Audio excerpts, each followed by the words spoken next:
The US government just blocked the world's most powerful cybersecurity AI and then quietly cleared it for 100 companies. OpenAI rolled out its next model, but only if the government says you're allowed to use it. Alibaba used 25,000 fake accounts to steal nearly 30 million AI conversations. GitHub developers opened their first usage based billing statements, and some nearly fell out of their chairs. And the White House just rewrote the rules of AI. All of that and more this week on AI Made Practical. Welcome back. I'm Jessie. If this week in AI felt like things were moving faster than usual, I promise you, you are not imagining it. The governance layer of this industry just cracked wide open. And I'm John. We are 5 episodes in, and honestly, this might be the most consequential week we've covered. Not because of a single headline, but because of what the pattern reveals. AI power is running into AI accountability at full speed. And this week, we watched the collision happen. Let's get into it. Generative AI first. And John, I want to lead with the Anthropic story because it is the kind of thing that would have sounded like science fiction 12 months ago. The Mythos 5 saga. The Mythos 5 saga. So let's set the scene. Anthropic has a model called Mythos 5, which they describe as their strongest cybersecurity model ever built. And in mid-June, the US government told Anthropic to shut it down, disable access entirely.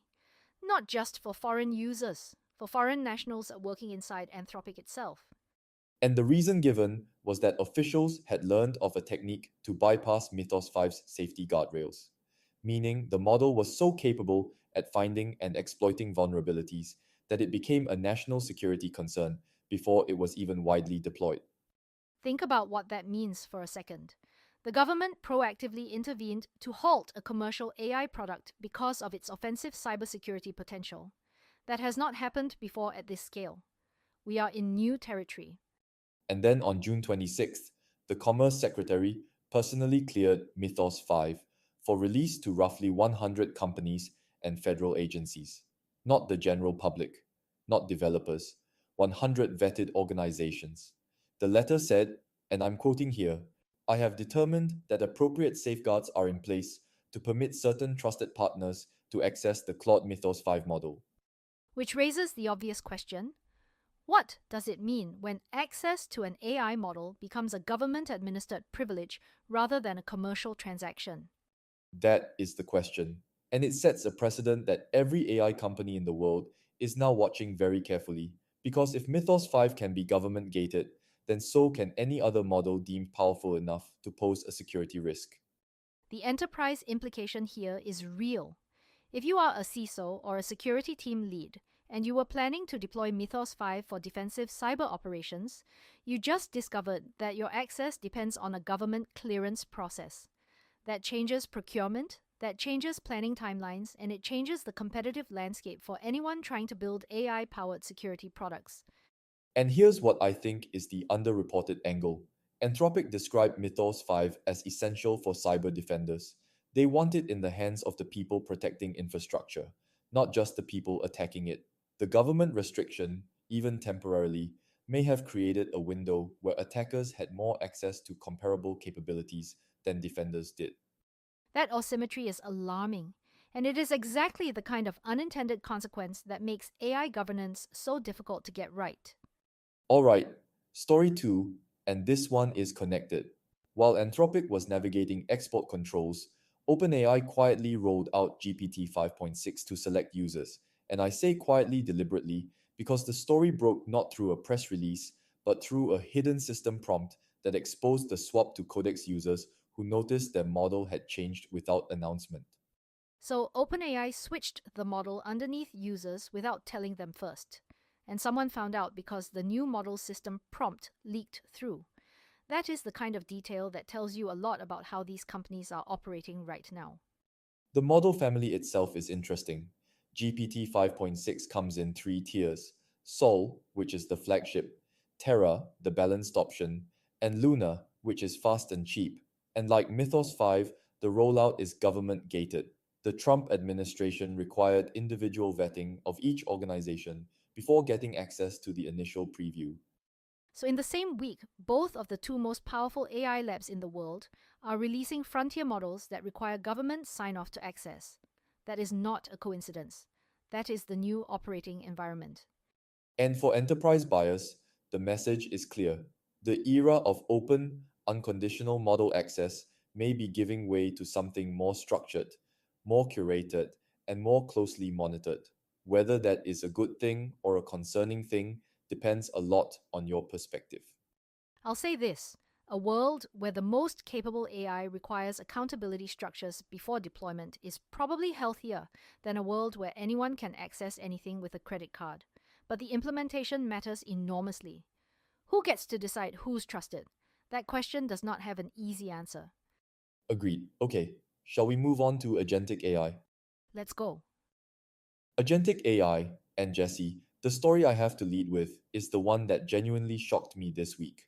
Anthropic went public with the details of the largest known AI distillation attack in history, and the accused party is Alibaba. The numbers are staggering: 25,000 fraudulent accounts, 28.8 million exchanges with Claude, running continuously from late April through early June, and the targets were specifically software engineering and cybersecurity capabilities. Let me put that in context. Previous distillation campaigns by DeepSeek, Moonshot, and Minimax combined totaled roughly 16 million exchanges. This single Alibaba affiliated operation nearly doubled all of that in about 6 weeks. For anyone not familiar with the term, distillation in this context means using millions of AI generated examples to train your own model to behave like the model you are imitating. You use the target model's outputs as training data. It is, in effect, IP theft at an industrial scale, and it is specifically designed to close the capability gap without doing the foundational research. The scale here is what makes it significant. 25,000 accounts is not a small team of researchers. That is an organized, resourced, deliberate operation. And Anthropic was clear in their language. They used the words brazenly and illicitly. And the strategic logic is obvious. If you can replicate the capabilities of the frontier model without doing the original research and training, you bypass years of work and potentially billions of dollars in investment. For a competitor operating in a constrained environment, it is a rational play, even if an unlawful one. What this story tells us about the agentic AI landscape is important. We are at a point where AI capabilities are valuable enough to justify massive organized theft operations, and the companies building those capabilities need to treat model security as a core infrastructure concern, not an afterthought. There is also a broader geopolitical dimension here. AI capability is now explicitly a competitive national resource, and attempts to acquire it through non-legitimate means are going to escalate. This story is not isolated. It is a preview. Story 4, and this one hits closer to home for a lot of developers and enterprise teams. GitHub Copilot closed its first full monthly billing cycle under usage based pricing on June 30th, and the results are not pretty for heavy users. The billing shock is real. Developers who were paying $29 a month under flat rate pricing are reporting projected bills of $750. Some users who were on $50 plans are looking at $3,000 for a month of heavy agentic work. And this was not a surprise in the abstract. GitHub announced the move to AI credit based billing on June 1st, replacing the old flat rate model with a system where you pay per input token, output token, and cached token. The math was always going to get expensive for heavy agentic workflows. But seeing the actual numbers land is a different experience than reading about it in advance. I think what this reveals is a structural tension in how we've been thinking about AI coding assistants. The promotional flat rate pricing trained developers to use these tools without thinking about cost. You had unlimited Copilot. You used it constantly. That is now over. And the transition is forcing a new question that enterprise software teams have not had to answer before. What is the right level of AI agent autonomy for a given task? If the cost of agent autonomy is metered by the token, you are now managing an AI budget the way you manage cloud compute. Which honestly might not be the worst thing. The companies that figure out how to use AI agents efficiently, at the right depth for the right tasks, are going to have a structural cost advantage over the ones that just let agents run without measurement. We are entering the optimization phase. I would add one more layer to this. The pricing shift is happening across the board. Anthropic has separate credit pools for agentic tasks in Claude Max. Google restructured AI Ultra to cap high intensity prompts. The industry is moving from promotional access to managed infrastructure, and the signal is consistent. AI coding tools are now being priced like enterprise software, not consumer apps. Which means procurement, budgeting, and governance now apply. For every engineering leader listening to this is the moment to get ahead of your usage telemetry before the bill arrives. Practical advice. That is what we are here for. Okay, last segment, the one that ties this whole week together. The policy story, and what a week to have it. Analytical AI. And Jesse, I want to start this segment with the White House, because what happened on the policy front this week provides the analytical lens for everything else we have discussed. The executive order, signed this week by President Trump, titled Promoting Advanced Artificial Intelligence Innovation and Security. And the key word in that title is "and," because this order is explicitly trying to do two things at once: accelerate AI adoption while simultaneously tightening the security wrapper around it. Let's walk through what it actually does, because the details matter. First, it establishes an AI cybersecurity clearinghouse. This is a voluntary coordination body between the government, the AI industry, and critical infrastructure operators. Its purpose is to find and fix software vulnerabilities at scale using AI. Which is directly connected to the Mythos 5 story. The government is saying, we want AI used for cyber defense at scale in a structured way, but we want visibility into what is being deployed and how. Second, the order creates a voluntary framework for frontier model review. AI developers can submit models to the government for up to 30 days of evaluation before public release. And I want to be precise about voluntary. The order explicitly says this does not create any mandatory licensing or pre-clearance requirement. But the precedent it sets is significant. Voluntary today. What tomorrow? That is the question the industry is asking. Because the combination of this executive order and the Mythos 5 episode suggests that the government is developing both the appetite and the infrastructure to gate access to the most capable models if it chooses to. What I find analytically interesting is the framing. This order is about innovation and security, not innovation versus security. The administration is not trying to slow AI down, it is trying to steer it. And here is where the Gartner data comes in, because it provides the scale context for why that steering matters so much. Gartner is projecting that AI agent software spending will reach $206.5 billion in 2026. That is up 139% from $86.4 billion last year. 139% year on year growth in a single category of enterprise software. That is not a trend line, that is a vertical takeoff. And when you have that scale of spending, that scale of deployment, that scale of autonomous agent activity in enterprise systems, the question of governance stops being theoretical.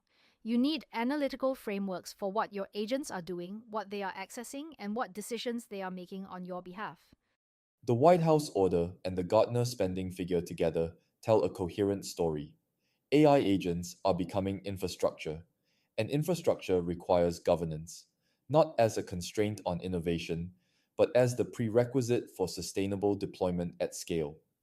There is a practical takeaway here for every organization deploying AI agents. The governance conversation is not coming, it is here. And the companies that build governance into their agentic architectures now, rather than retrofitting it later when regulators require it, will be in a fundamentally stronger position. And I want to connect this back to something we talked about in episode 1, the data readiness problem. The same organizations that lack AI ready data are also the ones most likely to deploy AI agents without adequate governance. Those two problems compound each other. Bad data plus ungoverned agents is a very expensive combination. So, the practical playbook. Before your next agent deployment, ask 3 questions. Who authorized this agent to take this action? What data is it accessing, and is that access logged? And what happens when it makes a mistake? If you cannot answer those three questions, your governance gap is real. Authorize, log, audit. That is the minimum viable governance stack for agentic AI. 5 stories. A lot of ground covered. Jesse, what is your theme of the week? Mine is the accountability inflection point. We've been talking for 2 years about AI being powerful enough to change everything. This week, for the first time at scale, the systems designed to hold that power accountable actually showed up. Government export controls on AI models, a sitting president signing an executive order on AI security, a major lab publicly naming a nation-state adversary for IP theft, a billing model that makes AI agent costs visible and measurable. These are not coincidences. They are a signal that AI has crossed a threshold where the world outside the tech industry is actively engaging with its implications and not just watching. And my theme is the premium on trustworthiness. In every story this week, what separated the organizations that got access from the ones that did not was some form of verified trustworthiness. Mythos 5 went to trusted partners. GPT 5.6 went to government vetted organizations.